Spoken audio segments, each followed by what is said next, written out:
everybody. So, it's been a few days of some. Is pissed offedness a word? Pissed offedness. There's been a lot of crazy frustration, lots of thoughts, lots of everything about anxiety, about all this stuff. And I have some things that I'm putting together that I want to share and get your insight and all of that. Anyway, yesterday I didn't get to make a video because one, I can't get my thoughts together. But two, we got so much snow at our house. I was shoveling during my video making time, which is usually in the morning before I start school. And yeah, it's afternoon now, the next day. Anyway, yesterday was supposed to be our discussion question day. And I'm not going to let it pass because I like having discussion question day. So today is anxiety. How is that for an introduction? Let's start over. Good afternoon, everybody. How has your week gone? Mine's gone splendid. Okay, here's your question for the week. Are you ready? Am I jumping to conclusions? Well, how often are you in a stressed out, overwhelmed, anxious battle and you jump to conclusions? Oh my gosh. So, okay, here comes your Jesus moment. My favorite part about the story when Christ is in the boat with all of the disciples and this big storm comes, and in one of the books of the Gospels we read like he's asleep on his little pillow. I mean, they all say he's asleep, but he's on his little pillow. He's sound asleep. And they start freaking out like, we're gonna die, we need help, all this stuff, right? And Christ literally, Jesus comes to him and says, why'd you go worst case scenario on this? Do you not know who I am and what I'm capable of doing? I always wonder like what that moment was like for them. Like, are you just sitting there in a moment of humility like, oh, yeah, wait, no, we're not going to die. We've got the Son of God here. Like, he's got stuff to do, or I don't know. Anyway, I really like that idea of why did you go worst case scenario? And those are always the conclusions that I personally jump to. For the last few days, I've had a headache.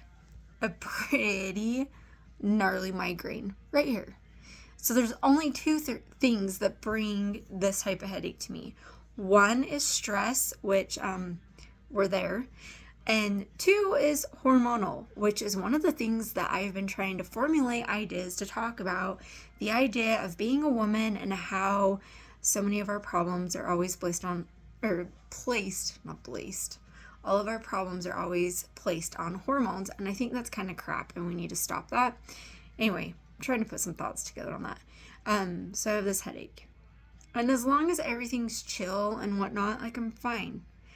But as soon as I start just overthinking a little bit, it comes. So you know what conclusion I jump to?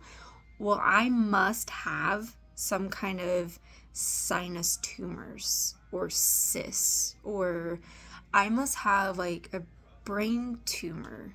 It's always right here. And then it spreads to here.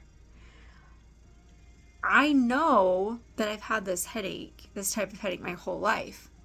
Why do I always jump to worst case scenario when it comes? Like, why do we always go there? Am I jumping to conclusions? Yes. How often do we make assumptions about people or about situations or things? And most of the time we're wrong. We're so wrong. But because we jumped to that conclusion, we made that assumption, we made that snap judgment, we went worst case scenario, we're now judging something so unfairly that we shouldn't have been judging in the first place. So how do you not do that?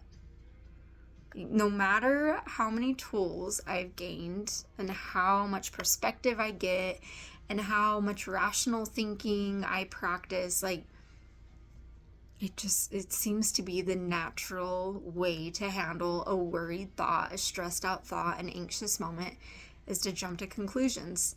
Worst case scenario, you're the apostle on the boat, you don't wake up Jesus, you just jump over the side and you're just going to swim to the shore and hope for the best.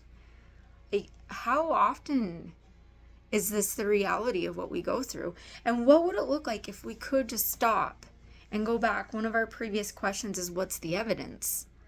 Like, if we could just stop and go back, what's the evidence? Hormones, check. Stress, check. Do I need to chill out? I need to chill out. This semester of school is proving to be a little more than I wanted it to be. I knew the last couple semesters were going to be really hard and difficult. I knew that. I wasn't prepared for that. Like, all the things, like, check. I've got some things that I'm handling in my personal life. Check. Like, here's my evidence. Do I have a tumor or a cyst or, like, some crazy brain bleed happening? Most likely not. And the reason I say that is because I've been able to function every other time just fine with this. Does that mean to say that I shouldn't get help if I need help? No, because then again, you're jumping to conclusions, because then that's the flip side too. Well, I'm just being anxious again. It's just hormones again. It's just this.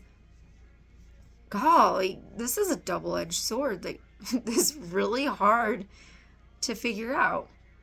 So what do? How do you find your evidence?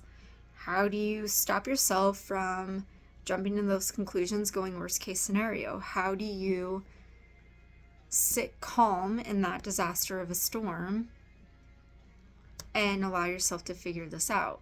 I don't ever like looking for the why. Sometimes I feel like when we dig too deeply for the why, then we start looking for blame. I like looking for the why when I'm trying to find scientific, physical, like, why does this happen? I like that why. That's a good why. But I'm not talking about looking for the why. I'm just talking about the evidence and what can stop you from going all the way to worst case scenario. I'd love to know your thoughts on this, so leave a comment below and let's get a discussion flowing. Talk to you guys tomorrow.